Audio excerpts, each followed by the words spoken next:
friends, welcome back to our channel. இன்னி வீடியோல என்ன பார்க்க போறீங்க அப்படின்னு பார்த்தோம்னா 12th ஹிஸ்டரி அதில் உள்ள ஃபர்ஸ்ட் லெசன் தாங்க நான் இப்போ எடுத்துருக்கிறேன். இப்போ எல்லாமே வந்து டிஎன்பிசி குரூப் 2 எல்லாம் முடிஞ்சிருச்சு. முடிஞ்சதில் எல்லாமே வந்து 150 அபோவுக்கு மேலே எடுத்தவங்க எல்லாமே வந்து குரூப் 2 2A மெயின்ஸுக்கு வந்து படிச்சுட்டு இருப்பீங்க. அந்த 140 142 145 135லேருந்து 140 எடுத்தவங்க இந்த மாதிரி பார்டரில் உள்ளவங்க ஒரு ஆசிலேஷன்லேயே ரொம்ப நாள் இப்போ இவ்வளோ நாள் நம்ம படிக்காமல் இருந்திருப்போம். அதே கேட்டகரியில் தான் நான் இருக்கிறேன். எனக்கு மார்க்குமே பார்த்தோம்னா 140 அந்த மாதிரி நியர்பை இப்படி தான் எனக்கு வந்து வருது. அதனால நம்ம வந்து அடுத்து வந்து குரூப் 2A கிடைக்குமா அப்படிங்கிறது வந்து ஒரு பெரிய கொஸ்டின் மார்க் தான். அதனால நம்ம அடுத்து வந்து குரூப் 4 வந்து படிக்க ஆரம்பிக்கலாம் அப்படிங்கிற மாதிரி இவ்வளோ நாள் நான் கொஞ்சம் கேப் விட்டுட்டேன். கொஞ்சம் கேப் விட்டுட்டு நம்ம திருப்பி ஃப்ரெஷ்ஷாக ஆரம்பிக்கலாம் அப்படின்னு சொல்லிட்டு இப்போ அதுலேருந்து நம்ம என்ன பண்ணுறோம்னா இப்போ வந்து அடுத்து குரூப் 4 நம்ம ஃபோக்கஸ் பண்ணி படிக்கலாம். நம்ம படிக்கிறத அப்படியே பேக்வேர்டாக படிக்கலாம். 12th அப்படியே கொண்டு போகலாம் அப்படிங்கிற மாதிரி நான் வந்து இப்போ நினச்சிருக்கிறேன். அதே மாதிரி வந்து நான் எப்படி படிப்பேன் அப்படிங்கிறத ஜஸ்ட் உங்க கூட ஷேர் பண்ணிக்கலாம். நான் படிக்கிற மெத்தட் கரெக்ட் தானா அப்படிங்கிறத உங்க கூட ஷேர் பண்ணிக்கலாம் அப்படிங்கிற மாதிரி நான் உங்கள்கிட்ட சொல்கிறேன். அதே மாதிரி நிறைய பிகினர்ஸ்க்கு வந்து எப்படி வந்து நோட்ஸ் மேக் பண்ணுறது அப்படிங்கிறது வந்து கொஞ்சம் தெரியாமல் இருக்கும். எப்படி ஒரு லெசனை ஃபுல்லாக கவர் பண்ணுறது, எது முக்கியம்னு தெரியல அப்படிங்கிற மாதிரி இருக்கும். அதனால ஜஸ்ட் வந்து எனக்கு தெரிஞ்ச விஷயங்களை நான் உங்க கூட ஷேர் பண்ணிக்கிறேன். அதுக்கு எக்ஸாம்பிளுக்கு இப்போ 12th ஹிஸ்டரியில் ஃபர்ஸ்ட் லெசன் எடுத்திருக்கோம், இந்தியாவில் தேசியத்தின் எழுச்சி அப்படிங்கிறது. நான் இப்போ எதுக்காக வந்து 12th ஹிஸ்டரி எடுத்தேன் அப்படின்னு பார்த்தோம்னா, நமக்கு எக்ஸாம் பாயிண்ட் ஆஃப் வியூவில் பார்த்தோம்னா 11th 12th அதாவது நம்ம குரூப் 4ன்னு ஃபோக்கஸ் பண்ணக்கூடாது. டிஎன்பிசி எக்ஸாம்ஸ்க்கு நம்ம படிக்கிறோம் அப்படின்னம்னா ஃபர்ஸ்ட் எடுத்தோன்னா 12th போங்க. 12th 11th 10th நீங்கள் நம்ம படித்தோம் அப்படின்னம்னா இப்போ குரூப் 4 கிளியர் பண்ணணும்னா நம்ம குரூப் 2 அளவுக்கு படித்தாதான் நம்ம குரூப் 4 வந்து கிளியர் பண்ண முடியும் அப்படிங்கிறத நான் வந்து இப்போ நிறைய இப்போ எக்ஸாம்ஸ்லாம் நம்ம அட்டன் பண்ணதில் நம்ம வந்து புரிஞ்சுக்கிட்டோம். அதனால நம்ம வந்து டிஎன்பிசி எக்ஸாமுக்கு படிப்போம். குரூப் 4 குரூப் 2 அந்த மாதிரிலாம் கிடையாது. டிஎன்பிசிக்கு எக்ஸாமுக்கு படிப்போம் அப்படிங்கிறது பார்த்தோம்னா நம்ம ஃபர்ஸ்ட் வந்து 12th போகலாம். அதில் 12th ஹிஸ்ட்ரியில் உள்ள 9 லெசன்ஸும் வந்து ரொம்ப முக்கியமான லெசனு. இப்போ ஃபர்ஸ்ட் லெசன் நான் இப்போ இந்த லெசன் வந்து நான் இப்போ ஃப்ரெஷ்ஷாக இப்போ எடுத்து இப்போ பிகினர்ஸ் கூட எப்படி இதை வந்து படிக்கலாம் அப்படிங்கிற மாதிரி சொல்லிட்டு அதுக்கப்புறம் நான் இதை எப்படி வந்து நோட்ஸ் எடுத்தேன். இப்போ இது வந்து கிட்டத்தட்ட ஃபர்ஸ்ட் லெசன் வந்து ஒரு 14 பேஜஸ் இருக்கு. அந்த 14 பேஜஸை நம்ம ஃபுல்லாக படிச்சுட்டு அதை நோட்ஸ் எடுக்கிறது எப்படி எடுக்கணும், அதை நான் நோட்ஸ் எடுத்து வச்சிருக்கிறேன். அது எத்தனை பேஜில் முடிச்சிருக்கேன் அப்படிங்கிறது எல்லாமே நான் உங்க கூட ஒவ்வொன்றா வந்து ஷேர் பண்ணிக்கிறேன். இப்போ வாங்க நம்ம வீடியோக்குள்ளார போகலாம். ஃபர்ஸ்ட் எடுத்துனா இந்தியாவில் தேசியத்தின் எழுச்சி அப்படின்னு சொல்லியிருக்காங்க. கற்றலின் நோக்கங்கள்ல என்ன கொடுத்திருக்காங்கன்னா, வேளாண் செயல்களில் ஏற்பட்ட மாற்றங்களும் ஆங்கிலேய உற்பத்தியாளர்களின் இறக்குமதியும் இந்திய கைவினை தொழில்களையும் கைவினை வாழ்வையும் சீரழித்தது. அதாவது பிரிட்டிஷ் அவங்க உற்பத்தி பண்றதுனால நம்மளோட கைவினை தொழில்கள், நம்மளோட வேளாண் தொழில்கள் இதுலலாம் நிறைய வந்து சீரழிஞ்சிருக்கு அப்படிங்கிற மாதிரி சொல்லியிருக்காங்க. குறிப்பிட்ட இடைவெளிகளில் ஏற்பட்ட பஞ்சங்கள், அதாவது இன்பிட்வீன் கேப்ல வந்து பஞ்சங்கள் வந்ததுனால நிலமற்ற தொழிலாளர்களையும் வேலையில்லா கைவினைஞர்களையும் புலம்பெயர செய்ததுன்னா ஒரு இடத்துல இருந்து இன்னொரு இடத்துக்கு போயிருக்கிறாங்க. காரணம் என்ன? பஞ்சங்கள் ஏற்பட்டிருக்கு. அதே மாதிரி தொழிலாளர்களுக்கு நிலம் இல்லாம போயிருக்குது, கைவினைஞர்களுக்கு வேலை இல்லாம போயிருக்கிறாங்க. மேற்கத்திய கல்வியின் அறிமுகமும் தேசிய எழுச்சியின் உதயமும். அதாவது மேற்கத்திய கல்வினா என்னன்னா வெஸ்டர்ன் எஜுகேஷன்னா இங்கிலீஷ், அது இன்ட்ரோடியூஸ் ஆயிருக்குது. அது இல்லாம தேசிய எழுச்சியின் உதயமும். இந்தியாவில் தேசிய எழுச்சிக்கு பங்களிப்பு செய்த ஏனைய காரணிகள். நவீன இந்தியாவின் படித்த வகுப்பினர் இந்திய தேசிய காங்கிரஸுக்கான அடித்தளம் அமைத்தல். அப்ப காங்கிரஸுக்கு அடித்தளம் அமைத்தவங்க யாரு? நம்மளோட நவீன இந்தியாவில் படித்த வகுப்பினர் தான் வந்து காங்கிரஸுக்கு அடித்தளம் அமைத்திருக்காங்க. தொடக்க கால தேசியவாதிகளும் அவர்களின் பங்களிப்பும், குறிப்பாக நவ்ரோஜியும் அவருடைய செல்வ சுரண்டல் கோட்பாடும். இப்ப இந்த மாதிரி உள்ளதான் நம்ம நோட் பண்ணி வச்சுக்கணும். அப்ப நவ்ரோஜி, நம்ம தாதாபாய் நவ்ரோஜி அப்படிங்கிற வேர்டு வந்துட்டாலே அதுல என்ன வந்துடணும்? செல்வ சுரண்டல் கோட்பாடு. இந்த மாதிரி நீங்க ஃபர்ஸ்ட் படிக்கிறீங்கன்னா எது உங்களுக்கு முக்கியம்னு தோணுதோ அதை மட்டும் அண்டர்லைன் பண்ணிக்கோங்க ஜஸ்ட். ஓகேங்களா? பிகினர்ஸ்க்காக நான் சொல்றேன். மற்றபடி மற்ற கதைகள்லாம் ஜஸ்ட் நீங்க படிச்சுக்கோங்க. 1 or 2 டைம்ஸ் நம்ம திருப்பி படிக்க நமக்கு அந்த கதை வந்து ஞாபகத்துக்கு வந்துடும். இப்ப நவ்ரோஜி அப்படின்னம்னா அவர் என்ன சொல்லியிருக்காரு? செல்வ சுரண்டல் கோட்பாடு அப்படிங்கிறத மட்டும் மைண்ட்ல இருக்கட்டும். அறிமுகம் என்ன சொல்லியிருக்காங்க? இந்தியாவை முன்னை காட்டிலும் அதிகமாக சுரண்டுவதற்காகவும் கட்டுப்படுத்துவதற்காகவும் இந்திய அரசியலை, பொருளாதாரத்தை ஒருமுகப்படுத்துவதில் ஆங்கிலேயர் வெற்றி பெற்றனர். இதெல்லாம் சும்மா கதை. இந்த வெற்றி தவிர்க்க இயலாத வகையில் தேசிய உணர்வின் வளர்ச்சிக்கும் தேசிய இயக்கம் தோன்றுவதற்கும் இட்டு சென்றது. சமூக சீர்திருத்தங்களுக்காக நிறைய போராட்டங்கள், இயக்கங்கள் இதெல்லாம் வந்து ஆரம்பிச்சிருக்காங்க. அதன் ஆரம்ப புள்ளியா வச்சுதான் என்ன இது பண்ணிருக்காங்க? இந்திய தேசிய இயக்கத்தின் வரலாறு ஸ்டார்ட் ஆகுது. ஓகேங்களா? அப்ப 19ஆம் நூற்றாண்டில் சமூக சீர்திருத்தம் ஆரம்பிக்குது. இந்திய தேசிய இயக்கத்தின் வரலாறும் அப்பதான் ஸ்டார்ட் ஆகுது. இப்ப இந்த பேராகிராஃப்ல இதுதான் எனக்கு முக்கியம்னு தோணுது, அதை அண்டர்லைன் பண்ணிருக்கேன். மீதி உள்ளதெல்லாம் ஜஸ்ட் நம்ம கதையா தெரிஞ்சுக்கிட்டா போதும். அடுத்து கிபி 1900 1915 மோகன்தாஸ் கரம்சந்த் காந்தி தென்னாப்பிரிக்காவிலிருந்து இந்தியா திரும்புகிறார். அப்ப 1915 காந்தியோட ஃபுல் நேம் என்னது? மோகன்தாஸ் கரம்சந்த் காந்தி. எங்க இருந்து எங்க வராரு? தென்னாப்பிரிக்காவில இருந்து இந்தியா வந்து 1919 என்ன பண்றாங்க? இந்த இந்திய தேசிய இயக்கத்தின் வரலாறு ஆரம்பிச்சிச்சு பாத்தீங்களா? அதுக்கு தலைமை ஏற்கிறாரு. தலைமையேற்றதுக்கு அப்புறம் தான் அந்த இந்திய தேசியம் வந்து என்ன ஆயிடுது? மிக பெரும் மக்கள் இயக்கமாக மாறுது. இப்ப நம்ம என்ன தெரிஞ்சுக்கணும்? இந்திய தேசிய இயக்கம் எப்ப ஸ்டார்ட் ஆனுச்சு? 19ஆம் நூற்றாண்டுல ஆரம்பிச்சிச்சு. 1915 காந்தி தென்னாப்பிரிக்காவில இருந்து இந்தியாவுக்கு வராரு. 15 வராரு. 19 இந்திய தேசிய இயக்கத்துக்கு என்ன பண்றாரு? அவர்தான் தலைமை ஏற்கிறாரு. அப்ப அந்த இந்திய தேசியம் என்னவா மாறிடுச்சு? ஒரு மாபெரும் மக்கள் இயக்கமாக மாறியது. இந்த பேராகிராஃப்ல இந்த 2 லைன் தான். இதை மட்டும் நம்ம தெரிஞ்சுக்கணும். அடுத்து தேசியம். விரிவான தளத்தில் தேசியம் என்பது ஒரு நாட்டிற்கு விசுவாசமாகவும் பக்தியோடும் இருத்தல். தேசியம்னா என்ன அப்படின்னு சொல்றாங்க. அது தனது நாட்டை ஏனைய நாடுகளை காட்டிலும் உயர்வான இடத்தில் வைத்து பார்த்து அல்லது ஏனைய நாடுகளுக்கு போட்டியாக தனது நாட்டின் பண்பாடு மற்றும் விருப்பங்களின் வளர்ச்சியும் சிறப்பு கவனம் செலுத்துதல் ஒரு தேசிய உணர்வு அல்லது மனப்போக்காகும். தேசியம்னா என்ன அப்படிங்கிறத சொல்லியிருக்காங்க. காந்தியடிகளுக்கு முன்னால் தாதாபாய் நௌரோஜி. தாதாபாய் நௌரோஜினாலே நமக்கு என்ன ஞாபகம் வந்துடணும்? செல்வ சுரண்டல் கோட்பாடு. இதுக்கு முன்னாடிதான் இப்ப நம்ம பார்த்தோம். அப்ப காந்தி வர்றதுக்கு முன்னாடியே தாதாபாய் நௌரோஜி, கோபாலகிருஷ்ண கோகலே, பிபின் சந்திரபால், லாலா லஜபதி ராய், பால கங்காதர திலகர் போன்றோரும் ஏனையோரும் காலனிய சுரண்டல் குறித்தும் மக்களின் தேசிய அடையாளம் பற்றியும் இந்தியர்களுக்கு கற்றுக் கொடுப்பதற்கான முன் முயற்சிகளை மேற்கொண்டனர். காந்தி வர்றதுக்கு முன்னாடியே இந்த மாதிரி நிறைய பேர் எல்லாமே பண்ணியிருக்காங்க. இந்த இயலில் இந்திய தேசிய இயக்கத்தின் தோற்றம், வளர்ச்சி ஆகியவற்றின் வழித்தடத்தை கண்டறிவதோடு தொடக்ககால தலைவர்கள் என்று அறியப்பட்ட இவர்களின் பங்களிப்பு மீதும் கவனம் செலுத்துகிறோம். அடுத்து சமூக பொருளாதார பின்னணி. புதிய நிலவுடைமை உரிமைகளால் ஏற்பட்ட பாதிப்புகள். இந்தியாவின் மரபு சார்ந்த நில உடைமை முறையை ஆங்கிலேயர் சிதைத்தனர். அதாவது இந்தியாவில் வந்து நில உடைமை முறை எப்படி இருந்துச்சு? ஒரு ட்ரெடிஷ்னலா ஒரு மெத்தட் ஃபாலோ பண்ணியிருந்திருக்காங்க. அதை வந்து யார் சிதைச்சிட்டாங்களா? பிரிட்டிஷ் வந்து சிதைச்சிட்டாங்க. ஆங்கிலேயருக்கு முந்தைய காலங்களில் நிலவரியானது விவசாயிகளுடன் விளைச்சலை பகிர்ந்து கொள்வதாய் அமைந்தது. பிரிட்டிஷ் வர்றதுக்கு முன்னாடி விவசாயிகளோட நிலவரி எப்படி இருந்துச்சுன்னா, அந்த ஃபார்மர்ஸோட விளைச்சல் இருக்கும்ல, அதுல அப்படியே ஷேர் பண்ணிப்பாங்க. ஆனால் ஆங்கிலேயர்கள் பயிர்கள் விளையாமல் போவது, விலைகளில் ஏற்படும் வீழ்ச்சி, வறட்சி, பஞ்சம் போன்ற நிகழ்வுகளை கணக்கில் கொள்ளாமல் நிலவரியை பணமாக கணக்கிட்டு நிர்ணயம் செஞ்சிருக்காங்க. யாரு? பிரிட்டிஷ். அதுக்கு முன்னாடி அவங்களோட நிலவரியை வந்து விளைச்சலை வந்து அவங்க ஜஸ்ட் பகிர்ந்துக்கிட்டாங்க. பிரிட்டிஷ் வந்ததுக்கு அப்புறம் உன் வயல்ல வந்து கரும்பு வருது வரல, இல்ல உனக்கு பஞ்சம் ஏற்பட்டுருச்சு, இல்ல உனக்கு தண்ணி கிடைக்காம விளைச்சல் எதுவும் இல்ல, அதெல்லாம் எதுவுமே கண்டுக்கிறது கிடையாது. நீ 1 ஏக்கர் வயல் வச்சிருக்கியா, நீ இதுக்கு இவ்வளவு பணம் கட்டணும் அப்படிங்கிற மாதிரி நிர்ணயம் பண்ணிருக்காங்க பிரிட்டிஷர். மேலும் கடனை அடைப்பதற்காக விற்பனை செய்வது என்பதும் பழக்கமானது. அப்ப கடனை அடைக்கிறதுக்காக என்ன பண்ணணும்? அந்த நிலத்தை விற்கிறதும் வந்து பழக்கமாயிருக்குது. இதெல்லாம் ஜஸ்ட் கதை மாதிரி தெரிஞ்சுக்கலாம். வட்டிக்கு கடன் கொடுப்பவர்களை நில உரிமையாளர்களுக்கு முன்பணம் வழங்க ஊக்குவித்து கடன் கொடுத்தவர்கள் கடன் வாங்கியவரின் சொத்துக்களை இதன் மூலம் அபகரிக்க அனைத்து விதமான சூழ்ச்சி, மோசடி. அதாவது கடன் கொடுக்குற மாதிரி முன்னாடியே வந்து விவசாயிகளுக்கு வந்து கடனை கொடுத்து அவங்களால கடனை திருப்பி கொடுக்க முடியல. அப்போ உன்கிட்ட நிலம் இருக்குல்ல, அதை என்கிட்ட கொடுத்துரு அப்படிங்கிற மாதிரி பிரிட்டிஷ் வந்து நிறைய சூழ்ச்சி பண்ணி வாங்கியிருக்காங்க. கிழக்கிந்திய கம்பெனி அறிமுகம் செய்த புதிய நில நிர்வாக கொள்கையினால் மேலும் 2 முக்கிய பாதிப்புகள் ஏதோ ஏற்பட்டுச்சான். நிலத்தை விற்பனை பொருளாக்குவது, இந்தியாவில் வேளாண் வணிகமயமாக்குவது. 2 இது என்ன பண்ணிருக்காங்க? நிலத்தை என்ன பண்ணிட்டாங்க? விற்பனை பொருளாக்குவது. ஏன்னா விவசாயிகள்கிட்ட முன்னாடியே வந்து முன்பணமா கடனை கொடுத்துடுறது. அது கடனை கொடுக்க முடியலையா, அப்ப உன்னோட நிலத்தை வந்து எனக்கு விற்பனை பண்ணிரு அப்படிங்கிற மாதிரி. அதே மாதிரி இந்தியாவில் வேளாண்மையை என்ன பண்ணிருக்காங்க? பிசினஸ் ஆக்குறாங்க. அப்ப பிரிட்டிஷார் வந்து ஃபர்ஸ்ட் எடுத்தனா அவன் பண்ண வேலை என்ன? விவசாயிகளை வந்து அந்த நிலத்தை வந்து விற்பனை பொருளா மாத்திருக்காங்க. அப்புறம் வேளாண்மையை என்ன பண்ணிருக்காங்க? வணிகமயமாக்கியிருக்காங்க. இதை 2யுமே அவர்கள் நிறுவனமாக ஆக்கினர். ஆங்கிலேயர் வருகைக்கு முன்பு இந்தியாவில் நிலத்தில் தனி சொத்துரிமை என்பது இல்லை.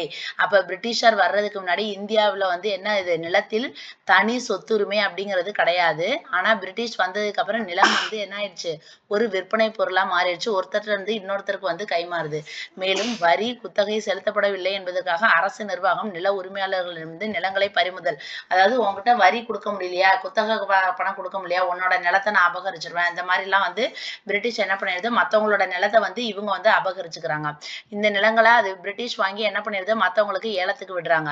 இந்த முறையால் ஒரு புது வகையான நிலப்பிரபுக்கள் வர்க்கம் உருவானது. அப்ப என்ன ஆகுது? நிறைய காசு பணம் உள்ளவங்க என்ன பண்ணிடுவாங்க? அந்த மாதிரி ஏலத்துக்கு வர்ற நிலத்தெல்லாம் வாங்கிக்கிட்டே இருப்பாங்க. அப்ப அவங்க என்ன பண்ணிடுறாங்க? ஒரு நிலப்பிரபுக்களா மாறிடுறாங்க.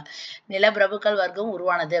தங்கள் நிலங்களில் வாழாமல் நகரங்களில் வாழ்ந்தவர்கள். அப்ப நிறைய பெரிய பணக்காரவங்க எல்லாம் சிட்டியில வாழ்ந்துட்டு இருப்பாங்க. கிராமத்துல வந்து அவங்களுக்கு வந்து நிலம், இடம் இதெல்லாம் வாங்கி போட்டு வைக்கிறாங்க பாத்தீங்களா? இப்ப அதே மாதிரியே அப்ப அந்த காலத்துல எப்படி இருந்திருக்கு? பிரிட்டிஷ் இருந்தப்ப ஏலம் விடுறாங்கன்னா காசு உள்ளவங்க என்ன பண்றாங்க? நம்மள்ட்ட காசு இருக்கு, நம்ம வேற இடத்துல இருக்கிறோம், இந்த நிலத்தை நம்ம சும்மா வாங்கி போடலாம் அப்படிங்கிற மாதிரி ஒரு நிலப்பிரபுக்கள் உருவாகியிருக்கிறாங்க. இந்த மாதிரிலாம் இதாக இருக்குது. தங்கள் நிலங்களில் வாழாமல் நகரங்களில் வாழ்ந்தவர்கள் குத்தகையை மட்டும் கறந்து கொண்டனர். மரபு சார்ந்த வேளாண் முறையில் விவசாயிகள் பெரும்பாலும் தங்கள் நுகர்வு பயன்பாட்டிற்கு தேவையானதை மட்டுமே உற்பத்தி செய்தனர். மரபு சார்ந்த வேளாண் முறைனா ட்ரெடிஷ்னலா விவசாயிகள் அப்ப என்ன பண்ணிட்டு இருந்தாங்க, முதல்ல வந்து இப்ப நம்ம ஒரு கனி வய வச்சிருக்காங்க அப்படின்னு பார்த்தோன்னா அதுல உள்ள அந்த அரிசியை வச்சு முதல்ல நம்ம தேவைக்கு ஒரு வருஷத்துக்கு எவ்வளவு அரிசி தேவைப்படுதோ அதை வச்சுக்கிட்டு மீதி உள்ளதை மட்டும்தான் விற்பாங்க. அதுதான் தங்களோட நுகர்வு பயன்பாட்டுக்குன்னா தனக்கு போகதான் அப்படிங்கிற மாதிரி சொல்லுவாங்கல்ல, அது மாதிரி இவங்களுக்கு தேவையானதை வச்சுக்கிட்டு அதை மட்டும்தான் வந்து உற்பத்தி செஞ்சிருக்கிறாங்க. அதாவது மரபு சார்ந்த ட்ரெடிஷ்னலா அந்த மாதிரி பண்ணியிருக்காங்க. புதிய நில வருவாய் முறைகள் அறிமுகமான பின்னர் அவர்கள் சந்தைக்கு தேவையானதை இப்ப பிரிட்டிஷ் வந்ததுக்கு அப்புறம் நில வருவாய் முறைகள் நிறைய இன்ட்ரோடியூஸ் ஆனதுக்கு அப்புறமேல அவங்க என்ன பண்ணிருக்காங்க, சந்தைக்கு தேவையானதை மட்டும்தான் வந்து உற்பத்தி செஞ்சிருக்காங்க. நிலம் வந்து ஒரு விற்பனை சரக்காக மாற்றப்பட்டதும் வேளாண்மை வணிகமயமாக்கப்பட்டதும் விவசாயிகளின் வாழ்க்கை நிலையில் அப்ப நிலம் என்ன ஆயிடுச்சு, ஒரு விற்பனை சரக்கா மாறுனுச்சு, அப்புறம் வேளாண்மை வணிகமயமானுச்சு. இந்த மாதிரிலாம் வந்ததுனால விவசாயிகளோட ஏற்படுத்தவில்லை, மாறாக விவசாயிகளிடையே மன நிறைவின்மையை ஏற்படுத்தி அவர்களை அமைதி இழந்தவர்களாக கட்டுப்பாடுகளை மீறுபவர்களாக ஆக்கியது. அதாவது பிரிட்டிஷ் கொண்டு வந்த இந்த இதனால விவசாயிகளுக்கு எந்த முன்னேற்றமும் ஏற்படவில்லை. அவங்க என்ன பண்ணிட்டாங்க, ரொம்ப அமைதி இழந்தவர்களாக பிரிட்டிஷ் என்னென்ன ரூல்ஸ் போடுதோ அதெல்லாம் மீறுபவர்களாக ஆக்கியது. இந்த விவசாயிகள் பின்னர் ஏகாதிபத்தியவாதிகளுக்கும் அவர்களின் கூட்டாளிகளுக்கும் எதிராக திரும்பினர்.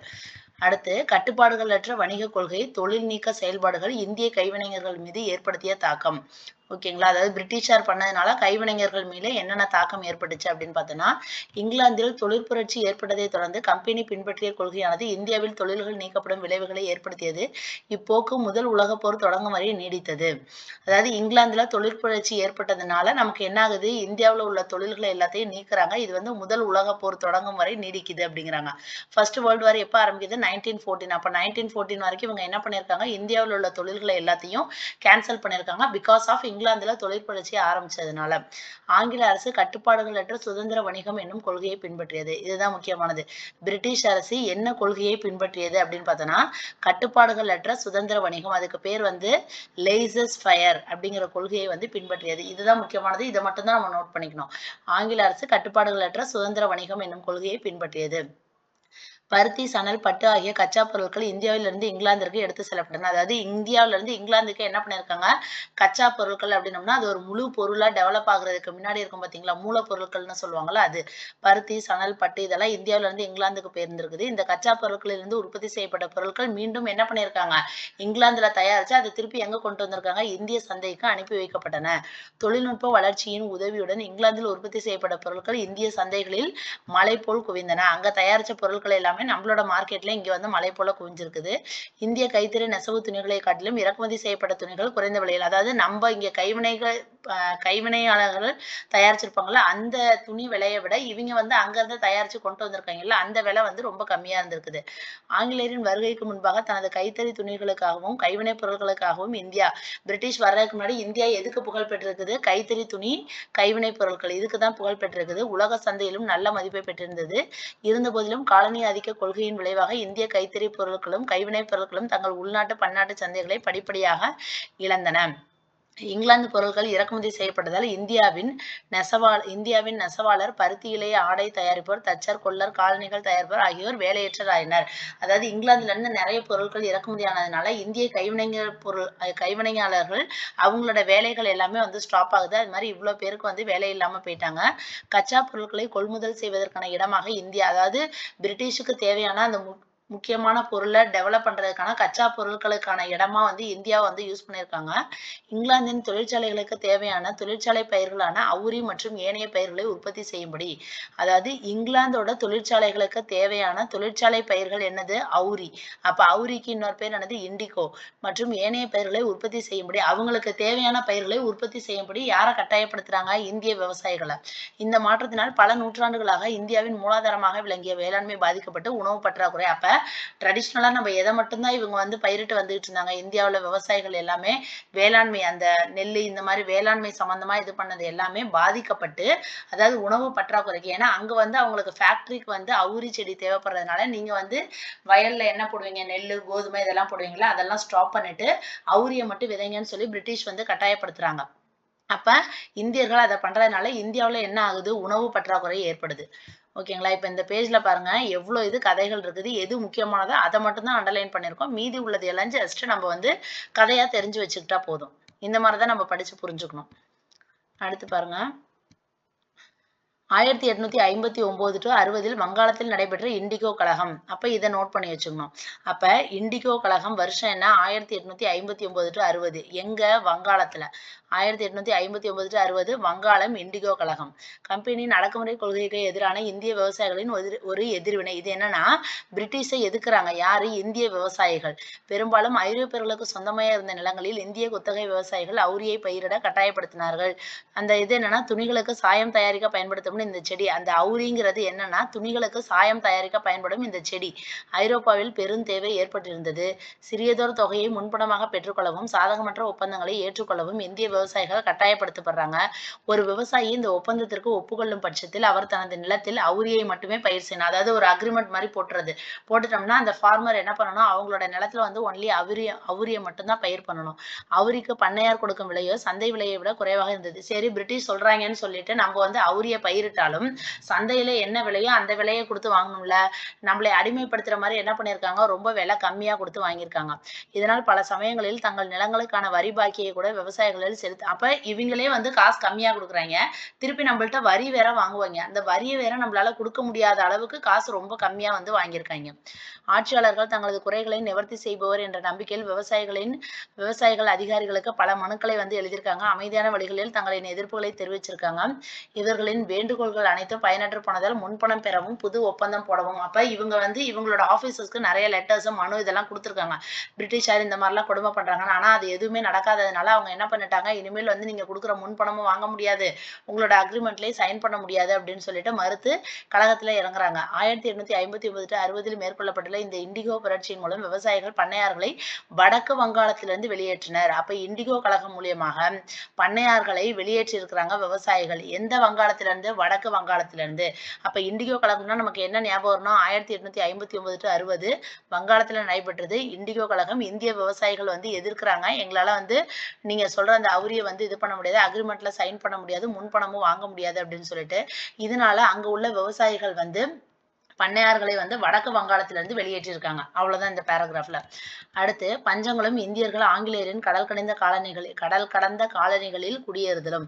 பஞ்சங்கள். இந்தியா மேன்மேலும் தொழில் நீக்கம் செய்யப்பட்ட நாடாக மாறியதால் கைவினைத் தொழில்களில் ஈடுபட்டிருந்த கைவினைத் தொழிலாளர்கள் வேலை இழந்து போயிருக்கிறாங்க. இந்தியாவில் என்ன ஆயிருது, தொழிலை வந்து கேன்சல் பண்ணிட்டே இருக்கிறாங்க. யாரு? இங்கிலாந்துல தொழில் புரட்சி ஏற்பட இந்தியாவில் உள்ள தொழில்களை எல்லாத்தையும் நீக்கம் பண்ணதை நம்ம ஆல்ரெடி படித்தோம். அதனால கைவினை தொழில்களில் ஈடுபட்டிருந்த அந்த கைவினை தொழிலாளர்களுக்கெல்லாம் வந்து வேலை இல்லாம போயிருக்கு. மேலும் நீர்ப்பாசன ஏற்பாடுகள் மராமத்து செய்யப்பட்டதாலும் புறக்கணிக்கப்பட்டதாலும் கொடுமையான நிலவரியின் காரணமாகவும் பஞ்சங்கள் வந்து மீண்டும் மீண்டும் ஏற்பட்டிருக்குது. ஆங்கிலேயரின் வருகைக்கு முன்னர் இந்திய ஆட்சியாளர்கள் பஞ்ச காலங்களில் பிரிட்டிஷ் வர்றதுக்கு முன்னாடி ரொம்ப பஞ்சம் ஏற்பட்ட காலத்துல வரி வந்து வேணாம்னு சொல்லி வரிக்கு விளக்கம் கொடுத்திருப்பாங்க. தானியங்களின் விலைகளை வந்து முறைப்படுத்துறது, பஞ்சத்தால் பாதிப்புக்குள்ளான பகுதிகளிலிருந்து உணவு தானியங்கள் ஏற்றுமதி செய்யப்படுவதை தடை செய்வது. அதாவது பிரிட்டிஷ் வர்றதுக்கு முன்னாடியே மக்கள் வந்து கஷ்டப்படுறாங்கன்னா அதுக்கு தகுந்த மாதிரி நிறைய ரூல்ஸ் அண்ட் ரெகுலேஷன் மாத்தி விவசாயம் பண்ணி அந்த இதெல்லாம் பண்ணிட்டு இருந்தாங்க. ஆனால் ஆங்கிலேயர்கள் பஞ்சங்களின் போதும் என்ன பண்ணாங்க, தலையிடா கொள்கையை வந்து பின்பற்றி இருக்கிறாங்க. பஞ்சங்களின் போது என்ன கொள்கையை பின்பற்றி இருக்காங்க? தலையிடா கொள்கையை பின்பற்றி இருக்காங்க. இதன் விளைவாக ஆங்கிலேயரின் ஆட்சியில் லட்சக்கணக்கான மக்கள் வந்து பட்டினியில வந்து மாண்டிருக்கிறாங்க. அது குறிப்பிட்ட காலத்துல எவ்வளவு பேர் இறந்தாங்க அப்படிங்கிற மாதிரி கொடுத்திருப்பாங்க. இது வந்து எனக்கு தெரிஞ்சு இது வந்து முக்கியமா எனக்கு வந்து தோணல. சப்போஸ் நீங்க படிக்கிறவங்க உங்களுக்கு இது முக்கியம்னு தோணுச்சுன்னா இது வந்து முக்கியமா நீங்க வந்து நோட் பண்ணி வச்சுக்கலாம். ஓகேங்களா? இப்ப டிஎன்பிசி எடுக்கிற கொஸ்டின் பேட்டர்னை பார்க்குறப்ப இதெல்லாம் கேட்க மாட்டாங்க அப்படின்னு சொல்லி தோணுது. ஏன்னா ஒவ்வொரு காலகட்டத்திலையும் எவ்வளோ பேர் இறந்தாங்க அப்படிங்கிற மாதிரி கொடுத்துருப்பாங்க. 1770 to 1900 25 மில்லியன் மக்கள் வந்து உயிரிழந்திருக்காங்க. அந்த மாதிரி நிறைய டீட்டெயில்ஸ் கொடுத்துருக்காங்க. இது எனக்கு முக்கியம்னு படலை, அதனால நான் இதை வந்து ஒமிட் பண்ணிட்டேன். இதுல லாஸ்ட்ல இதை பாருங்க, 19 மில்லியன் மக்கள். மெட்ராஸ் டைம்ஸ் இந்த மாதிரி இவ்வளோ பேர்லாம் இறந்துருக்குறாங்க அப்படின்னு சொல்லிட்டு எந்த நியூஸ் பேப்பர்ல வந்திருக்குது? மெட்ராஸ் டைம்ஸ் அப்படிங்கிற பத்திரிகையில வந்திருக்குது. அது மெட்ராஸ் டைம்ஸோட பத்திரிகையோட ஆசிரியர் யாரு? வில்லியம் டிக்பை. இது மட்டும் தான் எனக்கு முக்கியம்னு தோணுது. அது மாதிரி உங்களுக்கு படிக்கிறவங்களுக்கு அது முக்கியம்னு தோணுச்சுன்னா அந்த 3 டேட்டாவை நீங்க வந்து படிச்சு வச்சுக்கோங்க. இப்ப நிறைய பேர் இந்த மாதிரி இறந்து போயிட்டாங்க அப்படிங்கறத எந்த நியூஸ் பேப்பர்ல வெளியிட்டிருக்காங்க? மெட்ராஸ் டைம்ஸ் அப்படிங்கிற பத்திரிகையில வெளியிட்டிருக்காங்க. மெட்ராஸ் டைம்ஸ் பத்திரிகையோட ஆசிரியர் யாரு? வில்லியம் டிக்பை. இதை மட்டும் நான் நோட் பண்ணிக்கிட்டேன். இதில் துயரம் யாதெனில் பட்டினியால் மக்கள் மடிந்து கொண்டிருந்த நிலையில் பல மில்லியன் டன் கோதுமை இங்கிலாந்திற்கு. இங்க வந்து நிறைய பேர் பட்டினியால இறந்து போயிட்டு பண்ணிட்டு இருக்காங்க. அந்த மாதிரி சமயத்துல நிறைய மில்லியன் கோதுமை வந்து இங்கிலாந்திற்கு இங்க என்ன பண்ணியிருக்காங்க, இந்தியாவில இருந்து ஏற்றுமதி செஞ்சுட்டு இருக்காங்க. எடுத்துக்காட்டாக 1865 ஒரிசா பஞ்சம், இதை நோட் பண்ணி வச்சுக்கோங்க. 1865 எங்க பஞ்சம் ஏற்பட்டிருக்குது, ஒரிசா. 1866 ஒரிசா பஞ்சம். இந்த வருஷம் பாக்குறப்ப ஆல்ரெடி இண்டிகோ கழகம் படிச்சிருக்கோம், அது உங்களுக்கு ஞாபகம் வரணும். 1859 to 60, 66 ஒரிசா பஞ்சம். இதுலயும் எவ்வளவு பேர் இறந்திருக்கிறாங்க அப்படிங்கிற மாதிரி சொல்லியிருக்காங்க. அந்த சமயத்துல பிரிட்டிஷ் என்ன பண்ணுச்சான், 200 மில்லியன் பவுண்ட் அரிசியை. அப்ப இதுக்கு முன்னாடி என்ன சொல்லியிருக்காங்க, இங்க வந்து கோதுமையை வந்து இங்கிலாந்திற்கு ஏற்றுமதி பண்ணாங்க. ஒரிசா பஞ்சத்துல இருக்கிறப்ப 200 மில்லியன் பவுண்ட் எதை ஏத்திருப்பாங்க, அரிசிய. இது வந்து முக்கியம் கிடையாது, எனக்கு முக்கியமா தோணல, உங்களுக்கு முக்கியம்னு தோணுச்சுன்னா இதை நோட் பண்ணி வச்சுக்கோங்க. ஓகேங்களா. ஒரிசா பஞ்சத்தின் தூண்டுதலின் காரணமாக தேசியவாதியான தாதாபாய் நௌரோஜி. அப்ப ஒரிசாவில் பஞ்சம் எப்ப ஏற்பட்டுச்சு, 1866. அந்த பஞ்சத்தின் காரணமாக தான் தாதாபாய் நௌரோஜி, நம்ம ஆல்ரெடி பார்த்தோமா, ஃபர்ஸ்டே பார்த்தோம், தாதாபாய் நௌரோஜினால என்ன வரணும், செல்வ சுரண்டல் கோட்பாடு. இவரு ஒரிசால பஞ்சம் ஏற்பட்டு இருக்கிறப்ப பிரிட்டிஷார் இங்க இருந்து இப்படி இவ்வளவு அரிசியை ஏத்திட்டு போயிட்டு இருக்காங்களே, இதை பார்த்து அவர் என்ன சொல்லியிருக்காரு, இந்தியாவின் வறுமை குறித்து தனது வாழ்நாள் முழுவதும் ஆய்வை வந்து ஸ்டார்ட் பண்ணியிருக்காரு. இந்தியாவில் ஏன் இப்படி வறுமை இருக்குது அப்படிங்கிறத பத்தி தன்னோட லைஃப் டைம் ஃபுல்லா இனிமேல் அதை தான் வந்து ரிசர்ச் பண்ண போறேன் அப்படின்னு சொல்லிட்டாரு. 1876, 78 காலப்பகுதியில் தொடர்ந்து 2 ஆண்டுகள் பருவமழை பெய்து போனதால் மதராஸ் மாகாணத்தில் பெரும் பஞ்சம். அப்ப ஒரிசால எப்ப பஞ்சம் ஏற்பட்டுச்சு, 1866. மதராஸ் மாகாணத்துல எப்ப பஞ்சம் ஏற்பட்டிருக்குது, அதுல இருந்து ஒரு 10 வருஷம் கழிச்சு 76 to 78ல சென்னையில், அதாவது மதராஸ்ல வந்து பெரும் பஞ்சம். ஏன்னா அப்ப வந்து மழை பெய்யல. ஒரிசா பஞ்சத்தின் போது பின்பற்றப்பட்ட தலையிடா கொள்கையை அரச பிரதிநிதி லிட்டன் பின்பற்றினார். அப்போ ஒரிசா பஞ்சத்தின் போது பின்பற்றப்பட்டது என்னது, தலையிடா கொள்கை. இது ஏற்கனவே பார்த்தோம். பஞ்சம் சமயத்துல பிரிட்டிஷார் வந்து என்ன கொள்கையை ஃபாலோ பண்றாங்க, தலையிடா கொள்கையை ஃபாலோ பண்றாங்க.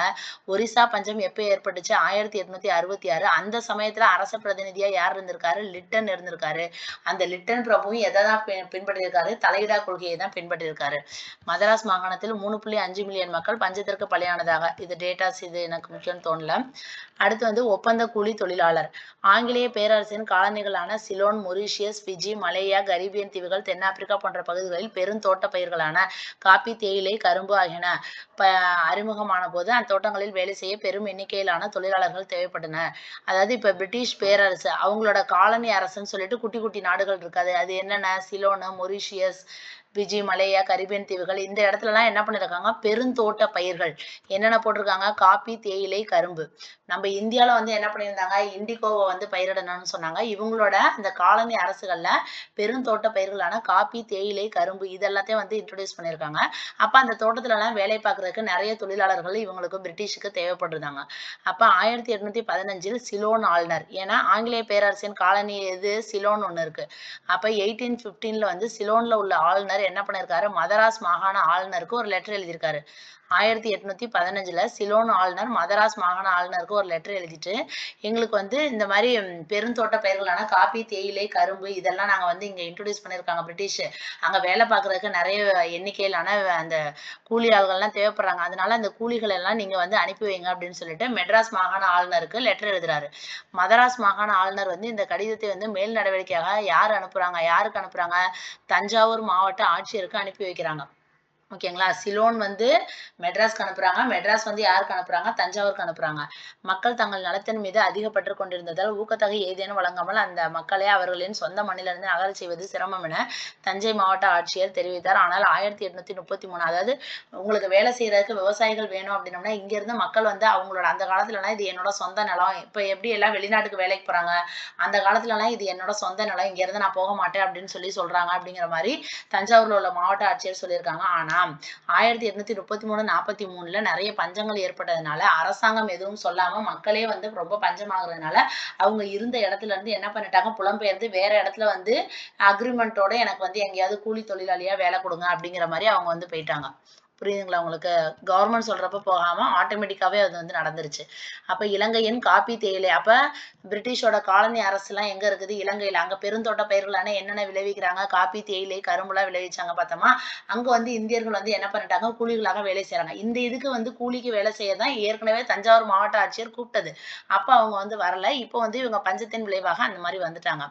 1843 பிரிட்டிஷ் இந்தியாவில் அடிமை முறை ஒழிக்கப்பட்டதால் 1843 பிரிட்டிஷ் இந்தியாவில் அடிமை முறை ஒழிக்கப்பட்டதால் பேரரசின் காலனிகளுக்கு குடிபெயரும் செயல்பாடுகள் ஊக்கம் பெற்றன. அப்ப பிரிட்டிஷ் இந்தியாவில் அடிமை முறை எப்போ ஒழிக்கப்பட்டிருக்குது? 1843. அடிமை முறை ஒழிக்கப்பட்ட வருஷம் எப்பன்னா 1843. 1837 தமிழ்நாட்டிலிருந்து குடிபெயர்ந்து இலங்கையில் காப்பி தோட்டங்களில் வேலை செய்த தொழிலாளர்களின் எண்ணிக்கை எவ்வளோ கவுண்டிங் அப்படின்னு சொல்லியிருக்காங்க. ஏன்னா புலம்பெயர்ந்து மக்கள் வந்து நிறைய இந்த மாதிரி பஞ்சம் ஏற்பட்டதுனால இங்க இருந்து அங்க நிறைய பேர் போயிருக்காங்க அப்படிங்கிற மாதிரி டேட்டாஸ் வந்து கொடுத்துருக்காங்க. இது உங்களுக்கு முக்கியம்னு தோணுச்சுன்னா அதை அண்டர்லைன் பண்ணிட்டு நீங்க படிச்சுக்கோங்க. எனக்கு அது முக்கியம்னு தோணல, அதனால அதை விட்டுட்டேன். அடுத்து பாருங்க, ஒப்பந்த தொழிலாளர் முறை. உழைப்புடன் கூடிய கடுங்காவல் தண்டனை போன்ற ஒப்பந்த கூலி தொழிலாளர் முறையின் கீழ் தொழிலாளர்கள் இப்ப சொல்றாங்கல்ல, அக்ரிமெண்ட் போட்டுருவாங்கல்ல, ஒரு 5 இயர்ஸ் வந்து வேலை பார்க்கணும், சேலரி வந்து கம்மியா கொடுப்பாங்க, அந்த இதுதான் ஒப்பந்த தொழிலாளர் முறைனா என்னது? ஒரு 5 வருஷம் வந்து வேலை பார்க்கணும், அவங்களுக்கு வந்து குறைந்த அளவு கூலி இருக்கும். வறுமையில் உழன்ற பல விவசாயிகளும் நெசவாளர்களும் ஓரளவு பணம் சம்பாதிக்கும் நம்பிக்கையும் சென்றன. ஆனால் அது அடிமை தொழிலை விட இந்த ஒப்பந்த தொழிலாளர்ங்கிறது வந்து எதை விட மோசமானது? அடிமை தொழிலை விட மோசமாக உள்ளது. வறுமையில் வாடிய ஏழை தொழிலாளர்களை சூழ்ச்சியின் மூலமாக அல்லது கடத்தில் கொண்டு வர அரசு தனது முகவர்களை, அப்ப கவர்மெண்ட் வந்து ஒரு ஏஜென்ட் மாதிரி வச்சிருப்பாங்க, அரசு தனது முகவர்களை. அந்த முகவர்களுக்கு பேர் என்னது? கண்காணிகள். இவங்களோட வேலை என்னன்னா, ரொம்ப ஏழை மக்களா இருப்பாங்கல்ல, அவங்கள வந்து நீ வந்து கூப்பிட்டு வந்து இந்த மாதிரி அக்ரிமெண்ட்ல வந்து வேலை பார்த்தீங்கன்னா 5 வருஷம் இங்க வேலை பாருங்க, இந்த மாதிரி ஃபுல்லா முடிக்கிறப்போ ஒரு பல்க் அமௌண்ட் கிடைக்கும் அப்படின்னு சொல்லி அவங்களை கன்வின்ஸ் பண்ணி வேலையாட்களை அழைச்சிட்டு வரணும். அவங்க தான் வந்து கண்காணிகள். நீண்ட கடல் பயணத்தில் தொழிலாளர்கள் பெரும் துயரங்களுக்குள்ள பலர் வழியிலே இறந்தனர். அதாவது அப்பெல்லாம் ஒரு இடத்துல வந்து இன்னொரு இடத்துக்கு போகணும்னா எதுல தான் இது பண்ணுவாங்க? ஷிப்ல தான் டிராவல் பண்ணுவாங்க. அந்த மாதிரி டிராவல் பண்றப்ப நிறைய பேர் இறந்துடுறாங்க. 1856 to 57 கல்கத்தாவிலிருந்து ட்ரினிடாட் என்ற கப்பலில் பயணம் செய்த ஒப்பந்த கூலி தொழிலாளர்கள். இந்த டேட்டா வேணா நோட் பண்ணி வச்சுக்கோங்க. 1856 to 57 கல்கத்தாவிலிருந்து ட்ரினிடாட் அப்படிங்கிற இடத்துக்கு வந்து கப்பல்ல வந்து பயணம் செஞ்சப்ப நிறைய பேர் வந்து இறந்திருப்பாங்க. அதுல பார்த்தோம் அப்படின்னம்னா பெர்சன்டேஜ் கணக்குல பார்த்தோம்னா குழந்தைகள் தான் நிறைய இறந்திருப்பாங்க. 55% ஆஃப் குழந்தைகள் வந்து இறந்திருப்பாங்க. இது ஜஸ்ட் தெரிஞ்சு வச்சுக்கோங்க, அவ்வளவுதான். அடுத்து இலங்கைக்கு மட்டுமல்லாது, அதாவது பிரிட்டிஷோட அந்த காலனி அரசுகள்ல இலங்கை மட்டும் கிடையாது, அது இல்லாம ஏனைய ஆங்கிலேய காலனிகள் என்னென்ன இருந்துச்சு? மொரீஷியஸ், நீரிணை குடியேற்றங்கள். நீரிணை குடியேற்றங்கள்னா என்னது? ஸ்ட்ரைட் செட்டில்மெண்ட்ஸ், கரீபியன் தீவுகள், ட்ரினிடாட். இதுதான் இப்ப நம்ம பார்த்தோமா, கல்கத்தாவிலிருந்து ட்ரினிடாட்டுக்கு எப்போ போனாங்க? 56 to 57. ட்ரினிடாட், ஃபிஜி, தென்னாப்பிரிக்கா போன்ற இடங்களுக்கும் என்ன பண்ணிருக்காங்க? கூலி தொழிலாளர்கள் ஒரு இடத்துல இருந்து இங்க வந்து பெயர்ந்திருக்காங்க. இந்தியர்கள் விருப்பம் தெரிவிச்சிருக்காங்க. 1843 மொரீஷியஸில் இவ்வளோ ஆண்கள் வேலை பார்த்திருக்காங்க, இந்த மாதிரிலாம் கொடுத்துருக்குறாங்க. இது தேவையில்ல. இப்ப மேல இப்ப நமக்கு இவ்வளோ பெரிய பேஜ் இருந்தாலும் அதுல வந்து முக்கியமானது வந்து ஒரு 4-5 தான் இருக்குது, அதை மட்டும் ஜஸ்ட் படிச்சா போதும். அடுத்து மேற்கத்திய கல்வியும் அதன் தாக்கமும். ஆங்கிலேயருக்கு முந்தைய இந்தியாவில் கல்வி, அதாவது பிரிட்டிஷ் வர்றதுக்கு முன்னாடி இந்தியாவில் கல்வி எப்படி இருந்துச்சுன்னா, காலனிய காலத்திற்கு முந்தைய இந்தியாவில் கல்வியானது ஜாதி மத அடிப்படையில் துண்டுபட்டிருந்தது. இந்துக்களிடையே பிராமணர்கள் உயர்நிலை சார்ந்த சமய தத்துவ அறிவினை பெறும் தனியுரிமை பெற்றிருந்தனர். கல்வியை தங்களின் முற்றுரிமையாக்கி கொண்ட அவர்கள் பிரதானமாக அர்ச்சகர்களாகவும் ஆசிரியர்களாகவும் சமூகத்தில் அங்கம் வகித்தனர்.